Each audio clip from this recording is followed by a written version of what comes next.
কিছু কথা মনে রাখবেন, বড় গাছ নড়ে কম, বড় মাছে কাটা কম, জ্ঞানী লোকের কথা কম, সৎ লোকের সংখ্যা কম, গুণী লোকের কদর কম, রাগী লোকের ধৈর্য কম, নিষ্ঠুর লোকের মায়া কম, শিশুদের হিংসা কম, সৎ লোকের বন্ধু কম, নিঃশ্বাসের বিশ্বাস কম।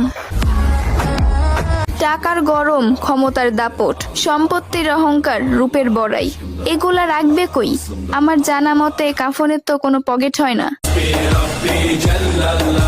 একদিন আফসোস করবেন, জীবন শেষ হয়ে গেল কিন্তু কোনো নেক কাজ করা হলো না। আজ শরীরে শক্তি আছে কিন্তু ইবাদত করার ইচ্ছা নাই। এমন একদিন আসবে সামনে, ইবাদত করার ইচ্ছা হবে কিন্তু শরীরে কোনো শক্তি থাকবে না, একটা সেজদা দেওয়ার ক্ষমতা থাকবে না। এখনো সময় আছে, তওবা করে ফিরে আসুন। সন্তান যখন দুনিয়ার সম্পদ দ্বারা ধনী হয়ে যায় তখন বাবা মা ভয়ে ভয়ে কথা বলে যাতে সন্তান রাগ না করে।